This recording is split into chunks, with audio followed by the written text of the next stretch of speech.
Le journal de 20h, David Pujadas.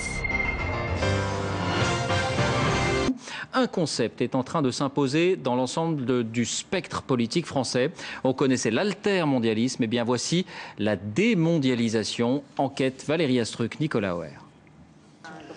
Arnaud Montebourg est en campagne pour vendre son nouveau concept, la démondialisation. Première étape, un magasin. C'est fabriqué en Chine. En Chine. Plus rien n'est fabriqué en France, non?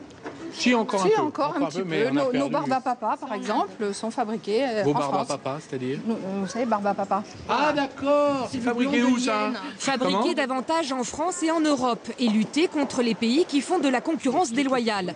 Arnaud Montebourg veut donc une France démondialisée. Protectionnisme, contrôle des capitaux, utilisation de la monnaie à des fins politiques. Les Chinois, les Américains font ça. Pourquoi les Européens seraient incapables de le faire? Deuxième étape, une librairie. Séance de dédicace pour son nouveau livre « Voter pour la démondialisation ». Ici, les lecteurs semblent adhérer à la démarche. Démondialiser, pour moi, c'est revenir à une plus petite échelle, quelque chose de plus humain, et mettre l'individu au milieu du jeu politique. En résumé, la démondialisation, c'est 3 propositions. Relocaliser les entreprises et les emplois, faire du protectionnisme en taxant les produits qui ne respectent pas les normes écologiques et sociales.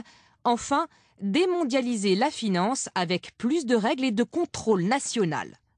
Hors surprise, ce discours, on le retrouve de l'extrême droite à l'extrême gauche, d'Arnaud Montebourg à Nicolas Dupont-Aignan en passant par Jean-Luc Mélenchon et Marine Le Pen.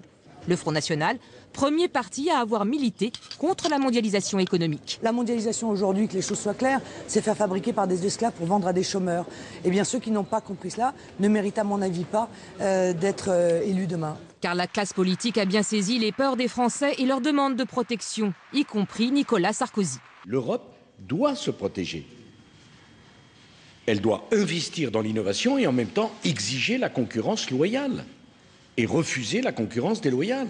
Or, cette crainte de la démondialisation est une particularité franco-française. C'est quand même assez marginal, que ce soit dans le monde et même en Europe. Il y a peu de pays en Europe où c'est un vrai débat, un vrai sujet aujourd'hui.